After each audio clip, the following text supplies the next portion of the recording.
Bampita Kalirugambo, Kalirugambo, Bampita Kalirugambo, Nzuno ntuse, atuuka ng'okyeyalinga, nziza okubawa olugambo, tambuza vidiyo, Kalirugambo nzuno ntuse. I know, bangi kummwe mubadde mulindiridde okugawulira. Ate I know, waliwo era abatono abatandiyagadde gawulira. Kati njagala otambuze vidiyo. Amazima ga Katonda mugulu kacyanga nkola lugambo. Olugambo lwaleero lunzitowereredde. Nange sisobola ddubawa. Wabula I'm so glad nti waliwo abantu abayina embavu nze ze sitayina abagambye nti no simple kolera abantu. Njagala ovuga vidiyo. Zaid Lighting Store tukugamba nti tuyina amataala gonna geweetaaze in all colors and sizes. Kuba ku ssimu ezo ate osobole okubanga ofuna amataala bassebo ne bannyabo. Ono omukyala legend avudde n'agamba no bannayuganda tugenda kubawa amawulire. Bampita Kalirugambo. Vidiyo gye nsoose okukola simanyi kituuse ku kompyuta yange bassebo ne bannyabo ebuuseeyo, naye ngambye sigenda kulekeraawo abantu balina okumanya eggulire. Kati njagala ovuga vidiyo owulire eggulire. Tusimbudde Kalirugambo. I have some updates, security alerts, and some exciting news for most.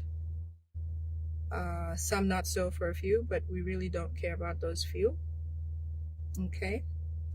Good afternoon, good morning, good evening from wherever you're watching. The update that people have been asking me about the most is an update about Museveni and his wife Janet Museveni, who are absent from Uganda. At this point right now, as I speak, Janet is no longer with us. Janet Museveni passed. She passed away a few days ago, but they will not disclose that she's no longer with us. Of course, understandably, because of how they want to continue looking powerful or in control of Uganda. But deep security alerts within them states that Janet Museveni is no longer with us. She's deceased. As for Museveni himself, as you know, he's absent. He has not been around during Easter. He usually made a live broadcast or a message to Ugandans about Easter and all that. But what we saw was a document that says he said this or that about Easter. We usually saw Janet Museveni and Museveni himself come out on Easter, like every nation. In the United States, we had President Trump give us an Easter message, as expected of every nation, but they're both not well. Well, one of them is not well and the other one is not with us. It is very, very difficult to say rest in peace when we have a person or people who have lived a life dependent on others losing their lives based on their orders and their existence. I couldn't remember a time when Museveni was good news for Uganda. For a short period of time, he convinced, especially the people who ushered him in, that he was a good person. He was coming to fight for Ugandans, fight for their lives, change of government, change of leadership, everything that we wanted to hear, because desperate times were the times. But we can't say the same now, because the characteristic of Museveni's government since his existence, since his coming to Uganda in the 1980s, has been embellished with people losing their lives. The Luero, millions of people were killed in Luero. during his time, 1986, Acholi started suffering from the LRA war, which lasted 20 years. There came other massacres. Kasese recently, a few years ago, that existed. You know, Museveni is still in power. Besides that, come down to our people in the community, people who we know very well, people in the opposition just disappearing, leaders who obviously are, you know, powerful, who we think are good successes, people who are performing and leading the communities or taking up positions in the government, anybody who is a threat to Museveni and his family, they have done away with. Susan Magala, for example, who Janet Museveni actually ordered her murder, you know, she was existing as a Ugandan of her own will. But because she did something that they didn't like, you know, they wanted to take over her father's farm, they wanted to do this and that. People have died. So many people have lost their lives. They've lost their livelihood. They've lost, you know, dignity. You know, you can't point to a wealthy person who, you know, who has remained wealthy for many years. You know, non-government organizations, you know, their livelihood is through the funding to serve Ugandans. But even then, they're stifled. You know, people like Susan Birete, you know, a very, very important person in the non-governmental organizations that give services to Ugandans, you know, arrested, put in prison, you know, really for no crime that she's committed, but just because she's doing what she is supposed to do. And because what she does is something that they don't agree with or don't believe, they ended up arresting her and accusing her of crimes that are, you know, trumped up. They don't make any sense at all, you know, things like that. Talk about an opposition leader that, like His Excellency Kyagulanyi Ssentamu, you know, going through an election. Museveni announces an election, but of course, not satisfactory to his taste, because there's truly an opposition that he has no control over. That person then has to be on the run. That person then has to, good evening, Agnes. That person then has to be prosecuted, you know. His Excellency Kyagulanyi Ssentamu's wife has to be mishandled.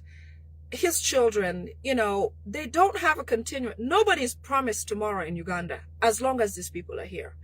For a time period that we've reached, you know, being right is wrong. If you are on the side of the people, if you are concerned about well-being of Ugandans, you are a criminal to Museveni and his family. If you are doing things that they don't support, you know, they make laws against you. Right now, every law that has been created in Uganda has been against opposition, especially against His Excellency Kyagulanyi Ssentamu, the new people, and anybody who does not agree with Museveni's heinous way of ruling Uganda. You know, anybody on that side is a criminal. People like Waiso Mufumbiro, people like Eddie Mutwe. Eddie Mutwe has never run for office. He's not even interested.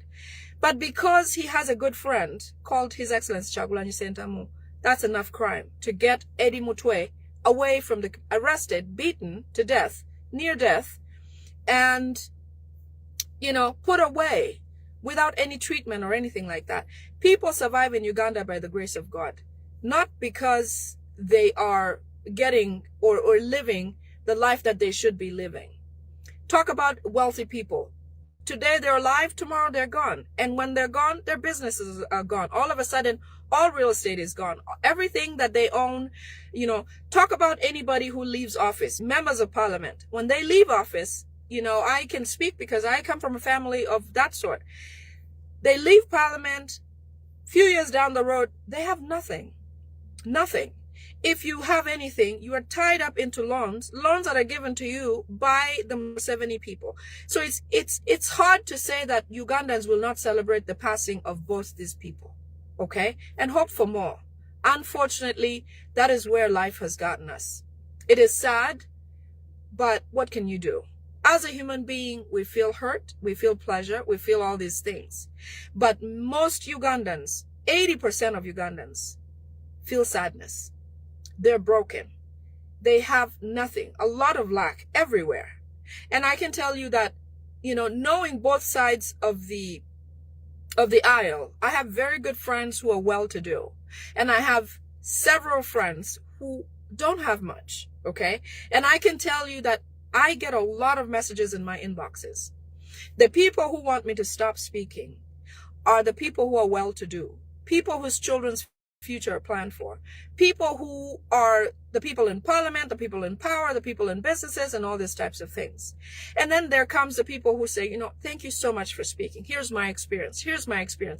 And most of what they've gone through or know somebody going through are really, really, really painful, sad, despicable circumstances. And people like those, as much as they feel like the status quo should continue because they're fine, okay, I despise very much, because even if you have what you have today, you built a huge fence around your home to protect yourselves from the people who you feel that do not deserve life, or do not deserve people like me to speak with or speak about. The difference here is in them being in line, which they don't see at the moment, but they're in line to lose everything they have, including their life. I'm here today, and the security alerts and things that I bring up, these are things that are, some of these people who want me to get off, not speak or stop speaking, are in target by this same government. And sometimes we have to rescue them by what we have to tell them to keep them at bay or safe. So I'm requesting officially here that if you feel that what I say or how I speak is not worth it, is not great, I'm asking you to please just, let me be. Don't follow my page.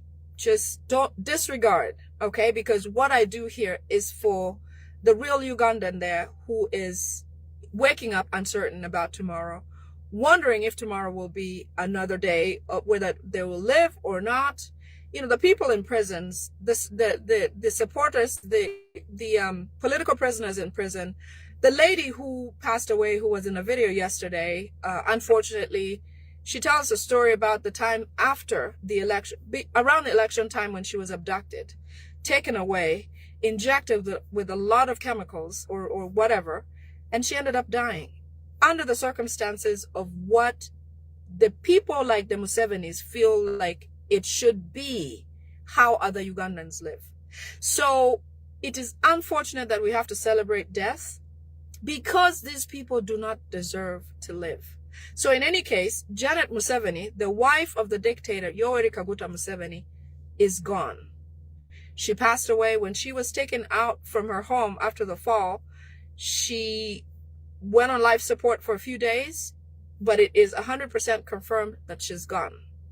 Museveni himself is critical, because when he was taken for treatment or surgery, a procedure that happened a few days ago, he has suffered a stroke. The problem with the Museveni people is that he has lied about his age for so many years. Anybody who knows the medical field that truth is power to you. If you lie, only you suffer. So he's lied about his age. He says he's about 80 something, but he's well over 100 years old. So a surgery must have been performed on an 80-year-old body, or suspiciously an 80-year-old body, as he says. However, because of the nature of the procedure and what was done, it is said that he suffered a stroke during the procedure that has caused him to be unable to speak. If he had said his age, it wouldn't have been recommended that he gets the surgery. But like I said, the way they think, the way they feel like they can control everything, he lied about his age, ended up getting the surgery, and now he won't wake up or be normal.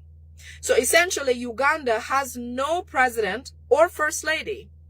The country at this moment is being run by Salim Saleh, who is his brother, his son, Kainerugaba Muhozi, KK, who is the Attorney General, and his son-in-law, the husband of one of the daughters, the ones who own the legal office together.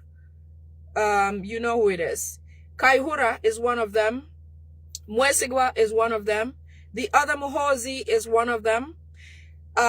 So with that set of people, Damulira is one of them, the mafias who are running Uganda at the moment. We don't have a president. We don't have a first lady. First lady is gone. The plans about the first lady is that they fear to disclose the fact that she's gone because they are afraid of Uganda celebrating. They are afraid about the circumstances surrounding the swearing-in ceremony because they expect Museveni to swear in. However, he has to look right and feel right. And so with the desperation of him possibly not making it from this stroke, they think that they may not have a president to actually swear in at that moment. So with Janet passing, according to her will or her last testimony of life, she did not want to be buried in Uganda because she knows that they have left a horrible taste in Ugandans, that they feel like if she's buried in Uganda, these are her thoughts when she was still alive, that when they no longer have power in Uganda, that she'll be exhumed and burned or killed, or burned or destroyed for animals to eat or whatever, because they know what they've done to the people of Uganda. So she has requested that she either be buried in Tanzania, where Museveni has built a whole city of his own in that country, because he also runs Tanzania through the President Suluhu. Okay? So with that said, other suggestions are that they bury her or bury something in Uganda and call that Janet's grave, so that if things go well, she will still be recognized as the former First Lady and a place of burial, so it's respected and honored. Most of what they seek is recognition, legitimacy, honor, but they don't give it back, which means that with all of that and the way they treat people, it is likely that Janet will be buried in Tanzania.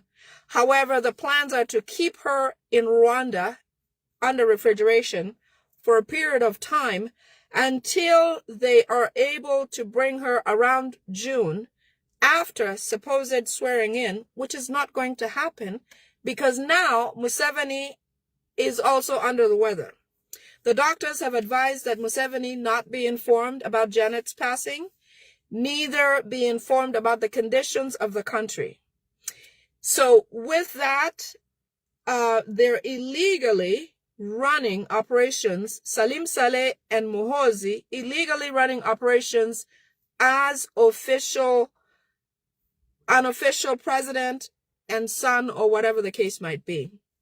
I told you guys last week that possibly Salim Saleh will write, or they will somehow make Muhozi Kainerugaba, the CDF, the son of Museveni, the vice president, because naturally when a president is absent, the vice president is designated or is in the works to be president or acting in the meantime until the actual president is back to office. Same thing in where Paul Biya comes from, the president who has been on for over 40, maybe 50 years, Paul Biya. I don't know if he has seen what's happening to Uganda or other places, but apparently there was talk about his life or his end life and things. And they decided that they should choose a vice president so that if something happens to him, that person takes over. So strategically, he has chosen his son. The same script is what they're trying to bring to Uganda, to have documentation that indeed Muhozi Kainerugaba will become the vice president, such that if his father does not come out of coma or whatever he's having right now, that the current vice president, Alupo, is shoved off to the side, which they will do without any concern, because they really don't care how anybody fares. Shove her to the side and instill Muhozi somewhat by force, despite still being CDF, instill Muhoozi so that when May comes along, Museveni will not even be mentioned, okay? And somehow, whether the coup d'etat happens or not, they will slip in Muhoozi Kainerugaba as the official president of Uganda. Remember, the steps that should be taken according to the Constitution have not been in place because naturally, Alupo, who is the current vice president of Uganda, should be in line. In fact, as we speak right now, she should be acting president of Uganda. But because Alupo is not an official Rwandese of the quality that they like, because they know now that they're hanging on by a hair, okay? They know they've lost Uganda. In fact, many NRM leaders like the Amama Mbabazis, the Ndugus, all of those guys know for a fact and have confirmed to Museveni that they have lost control of the country. So what they want to do is forcefully instill Muhoozi Kainerugaba. Museveni will not make it out of this. If anybody knows a stroke patient, coupled with dementia, coupled with old age and a failing system, because Museveni suffers from several conditions. He suffers from HIV, he suffers from diabetes, he suffers from low blood pressure. Now, coupled with a stroke at this age, it is going to be extremely, extremely difficult for him to pull through just to be alive as a human being, let alone exist as a functional president. And now that they know that, they're attempting every effort to try and make sure to put Muhoozi in that place before it's too late. Okay? So Janet Museveni is not here anymore. The next thing I want to talk about is the Pastor Kasirivu, who owns Gaba, the school where the children were murdered. Yes, Chidia, you're right about that. Museveni has to go. The owner of that school is a pastor. And for a long time, they've wanted the land where that school stands. Now, the other reason why they attacked that school, Maranatha High School, is because there is a relationship between one of the bloggers or the YouTubers called Asimwe Wile, okay, of Bible and politics. We're on the same wavelength. We're very close and we share a lot of our communications. So anyways, because of the association with Asimwe Wile, they are going to ask or meet with Pastor Kasirivu to try and see if they can gather information about how come he's doing really, really well, including the school. What are his resources? Because the suspicion is that anybody who is doing well is getting funded from abroad. Or how come it's him and not a Rwandese person? So they want to understand his funding sources. They want to hear from his alternatives.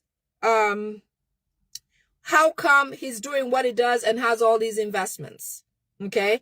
Eventually tie him into some sort of crime, likely money laundering. I did share a video of a Sudanese man who claims and says for sure that he has been a money laundering partner of Museveni. And he swears and he says if anybody lacks that information or needs it, they should try to get to him because he has all of that itineraries and everything to share. So they will likely, because money laundering is an easy crime that they can tie onto anyone. Remember the father from Masaka who was a Deodat, who was arrested and tortured by Muhoozi. Even he was forcefully charged with a crime of money laundering, even though eventually he was released. But he went through severe torture and Muhoozi bragged about what he did to him.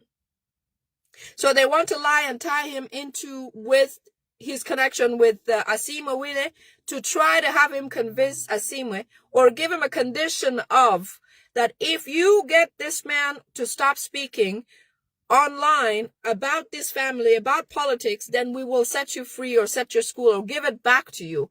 But they wanted to lure him by killing those children to bring him closer, bring him to a negotiating table so that they can try to arm twist him to accept certain conditions that they want.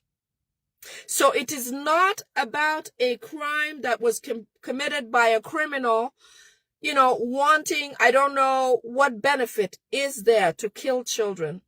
But this crime was tied and absolutely orchestrated by Muhoozi, Salim Saleh, and the criminal gang to try to bring this man to his knees. And also quiet the population, depopulate, and bring upon fear amongst Ugandans. As I wrote in my post a few days ago, the real reason for killing those children was not because the killer wanted anything. No, not at all. It does not make any sense that this Okello came from wherever he came from. They're saying he's from Nuoya or whatever, Northern Uganda district. That he did come all the way to Gaba, to Maranatha High School, of all schools, to come and perform something like this. He must have been promised heaven on earth to perform an atrocity like this. Now, I also want to mention that being that this man, apparently they found out that he's from the United States or has a history of the U.S., in fact, lived in Virginia, I can see the rope long enough being tied to His Excellency Kyagulanyi Ssentamu. It is likely that they're going to string it along all the way to there. But let's wait and see. Okay? So Pastor Kasidivu has convened a meeting with all of his members or his workers to try to let them know, to inform them about a possibility of closing his activities or his works. And unfortunately, he had also engaged other Rwandese people already who were very close in his business activities. In fact, I understand he has a church in Rwanda, which, I don't know how come that is. But these people have a way of hooking you up and stringing you along to wherever they want you to be. The other also thing that I wanted to discuss is, we see a lot of these Christian interreligious council leaders, this, that, and that. Now, because they also know a lot of secrets. For example, when they went to see Mrs. Barbara Kyagulanyi at her home, prior to the assault by Muhoozi and the SFC who was sent to the home, the interreligious council was sent to His Excellency's home to go and meet with her and try to strike a deal where Mrs. Barbara could speak about where her husband is or try to get him to call and also bug the home, obviously. Now, because the Interreligious Council knows a lot of information, when they call them to missions like these, they spill a few beans for them, just for their knowledge and operation, and then they let them go and do what they're sent to do. Because remember, 8 billion of Uganda's budget goes to the Interreligious Council unquestioned. That is besides what is collected from the church every day here and there. 8 billion is designated in the budget to go to the Interreligious Council of Uganda. That means they will never be on the side of the people. Now, it has come a time where the boat that the government is in on the ocean or lake or whatever water body it is, whoever is on that boat, okay, and it's on life support, and there's water coming into the boat, and they must empty some people. They must lighten the weight of the boat. They're beginning to throw people under the boat, into the water. For example, Interreligious Council has become a thorn in the foot of the Kainerugabas, of the Muhoozis, of the Salim Salehs, of the regime. Much as it's going through a cleansing or a change, now it's time for the Interreligious Council people or members to be removed by the Muhoozis.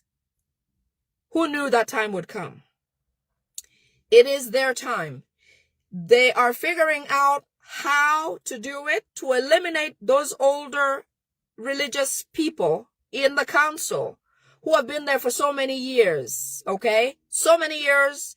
They have a lot of secrets. They know what the government has done. They know what they've done. And this time it doesn't matter if you're Rwandese or not, okay? This is to the extent that if you are a friend of Muhoozi and you know something, this is the time for him to choose himself and not you. However close you are to these people, when the time comes, you will be the first to go. So Interreligious Council, your packages are coming. It is time for you to get eliminated. And this is how they're going to do it. Apparently, most churches are located on wetlands. Because you were favorites for a long time, when a church was built on a wetland, as long as they performed for Museveni, they went ahead. They got all the permits. In fact, no one checked on them. So because all your churches are on wetlands, that is going to be the first line of attack. Eventually, you will also take the poison. Eventually, you will also land into some accidents. Eventually, you will lose your lives because you know so much. This would be a good time for some of you to leave the country. But again, you pray to your gods, hopefully, and your prayers are heard. This is the time to test that. How faithful you've been and how much of the righteous activities you've been performing. So Interreligious Council, it is time for you also to be thrown off that boat. In fact, in that meeting where Salim Saleh, Muhoozi, Kaihura were, they also said that they have tried to burn a church called Victory Church. They've tried to light it up on fire, but it didn't burn. The whole thing didn't burn. And so they're now going to look into other means. They said that the wood that the church is built by, I don't know where that church is. I've never been to Victory Church. Any of you who knows where Victory Church, maybe you can help me understand. So they're saying that they've tried to burn the churches while people are there. But the wood that they've used did not catch fire enough to burn down. Look at that. Okay? So it's time for the rest of you who think you are still in good books with these people. Because when they decide, it doesn't matter what you do or who you are. If you are not Janet Museveni, Salim Saleh, Muhoozi, their children, anybody else who works for them, it doesn't matter. Your time is upon them. When you have to go is upon them. It's not about what you live for or what God decides for you. They decide when it's time for you to go. So, Interreligious Council, it is time to reap what you have sowed. So they're worried about the swearing-in ceremony, obviously, because they know that Museveni is in the worst shape possible. Now, they're discussing trying to... The coup d'etat is still well in the works. They still plan on having it. They are still working toward it. In fact, the reason why they've stopped certain vehicles like KCC vehicles, the ones that are cleaning the streets recently, they are going to ban them from doing that because they want to make sure that there's no opportunity for Ugandans to cause a genuine coup d'etat or try to, that incident where if they can cause jam throughout the Kampala city, they will have changed the government, literally. If all Ugandans with big trucks or vehicles just come and park, take the key and leave, there is no way the Museveni's government will last another few hours. It'll be the end. And because that has been communicated a lot and talked about a lot, and people think about it, the people who have had vehicles have said, hey, I work for this company, I ferry oil or I ferry cement, I have this big sumo truck.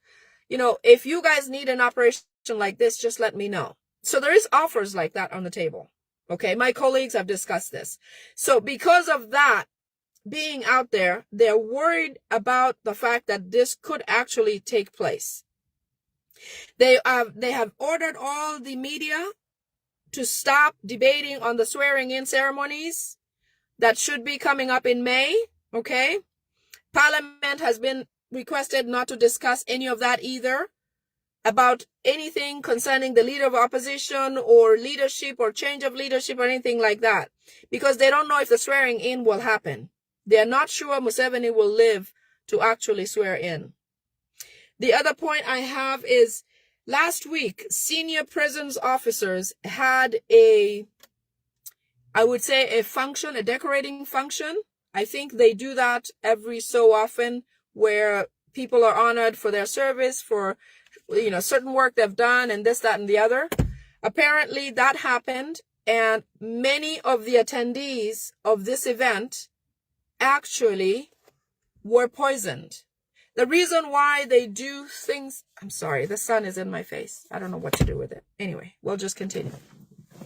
So the reason why they did that, last week at Luzira, there was a party.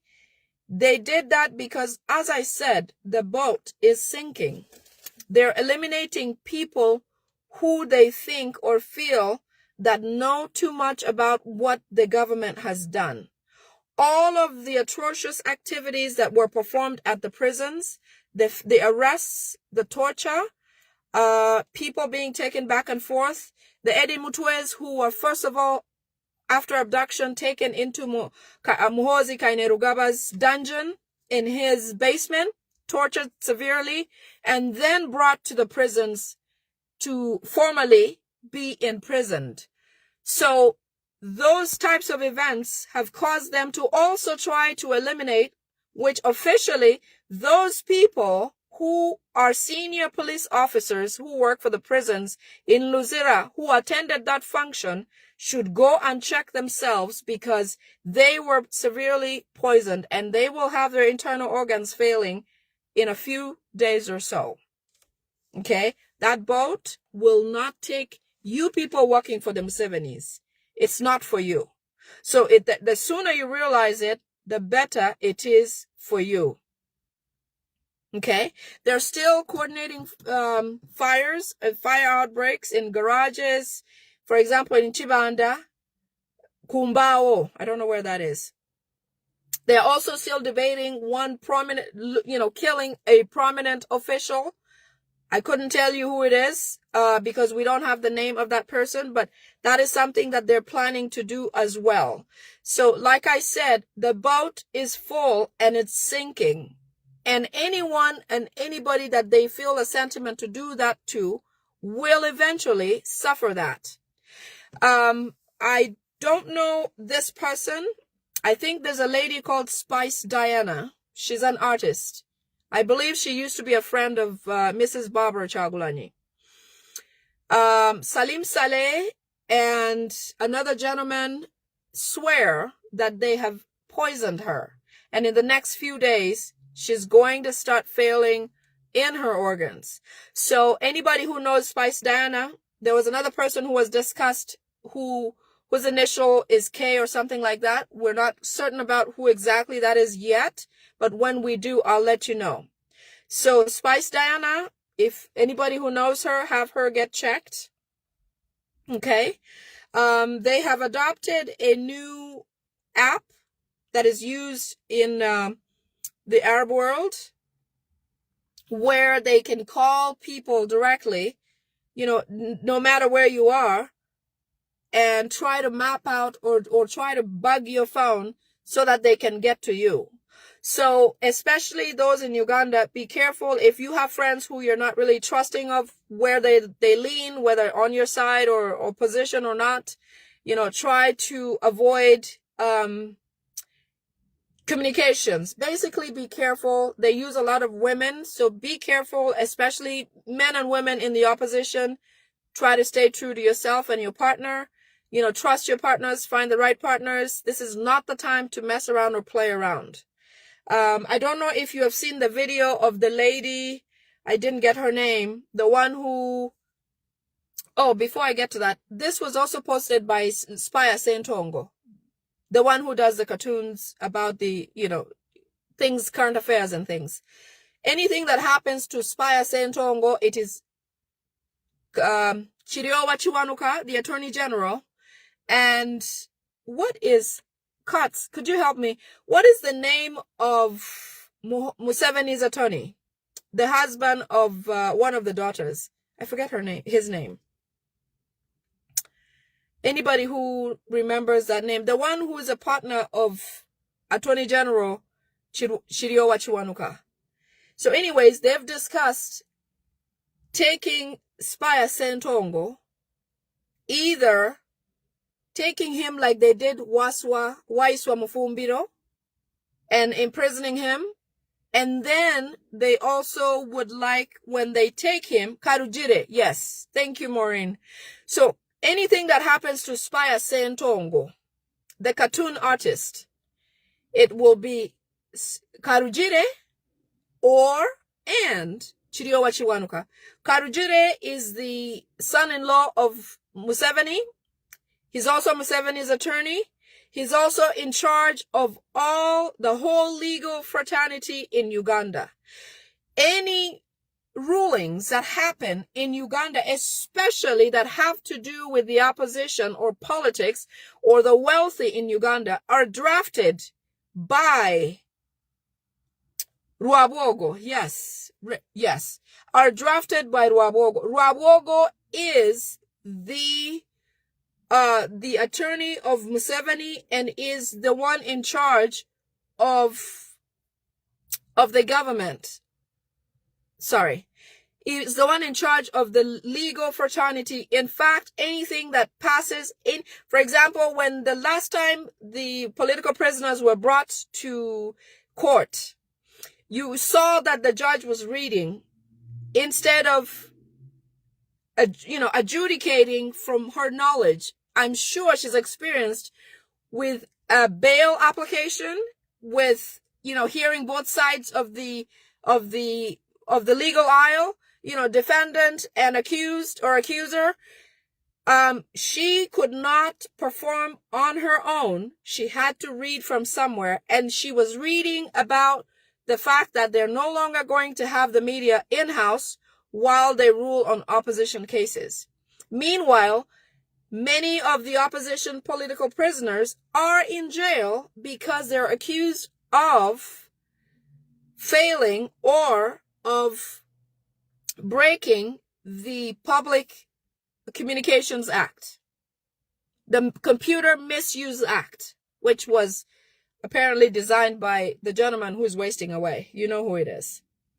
Anyways, the other issue I have is that George Musisi, the Member of Parliament, is going to be nullified. Muhoozi and Salim Saleh have decided that they cannot have Joel Senyonyi and George Musisi both in Parliament, because what they believe that they are really strong and powerful and great attorneys and also great members of Parliament.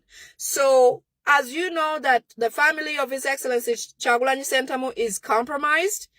In fact, his brother, Chairman Nyanzi, apparently will be the one who will be brought to occupy the seat once they throw out George Musisi. They don't want to have both George Musisi and Senyonyi in Parliament. So in the next few days, you're going to see that. So Museveni has a stroke, like I mentioned earlier as I opened. And I think that those are all the updates I have as per the new updates I could gather for today. So just a reminder for those who are working for this regime is that they're now offloading. Imagine Interreligious Council is being offloaded. There are plans to make sure to eliminate all of the older Interreligious Council members because they know too much. The police, prisons, they were poisoned just recently because they know too much. Imagine people like the Anita Mongs and the people, people higher ups in the military and on and on and on. Imagine what will be happening. I actually saw a video where there was a funeral service for one of the military members and nobody knows who it was or what happened to him.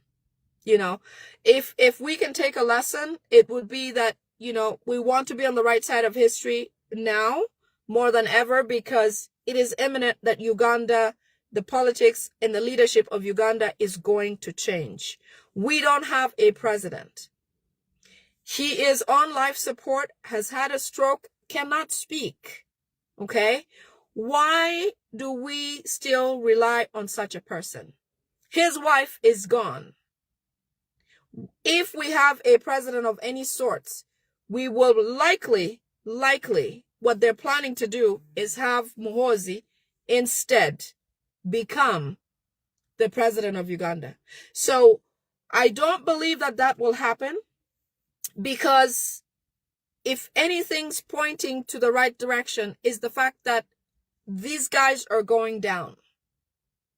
That government is wasting away, and they know it.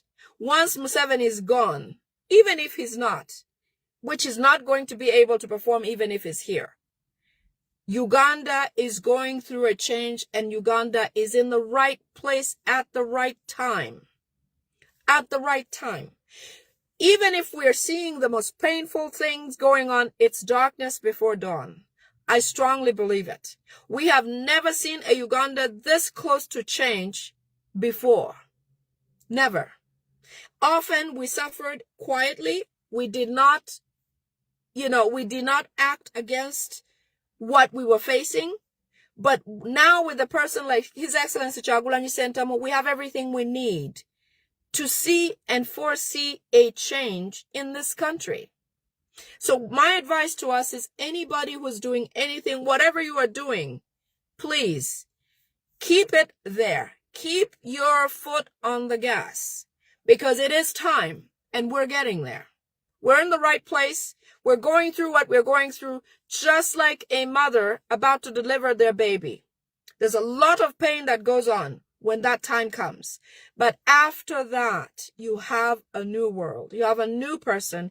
You have a whole human being. Somebody you celebrate and forget about the pains. It's been 40 long years. 40 long years. It is time. It is time. I am more positive than ever that this time we're going to achieve change. Thank you, Kyagulanyi Ssentamu. Thank you, all the bloggers, everybody who's speaking. Do not stop speaking. I know many people. In fact, last week I got a text message from somebody that I highly respect that came into my inbox and said, stop doing what you're doing. And knowing where the stakes are for him and his children, and thinking about the 4 children who are gone, who were just slaughtered. And today Balaam came up with 10 million shillings as if to compensate for the death of those children. No amount of money should be enough to pay those people for the loss of their children. None. But I can tell that the people who are comfortable, who want the status quo to continue, do not want change. If you run across people like that, just ignore them and move on, but continue doing what you're doing. We have the Museveni family right in the right place. Janet, before she died, she made many comments about them leaving the government and just going in peace. But Museveni is a hardhead who will not listen to that. Well, she's gone, and wherever she's gone, good riddance. But we must continue and keep on and keep the fire burning. Let's continue, because it's the only way to get rid of these people. There's no other way. Being a generation of our own with different gifts, with technology, with all these things that they didn't have when they were coming, we are better positioned now to do what we must and achieve success and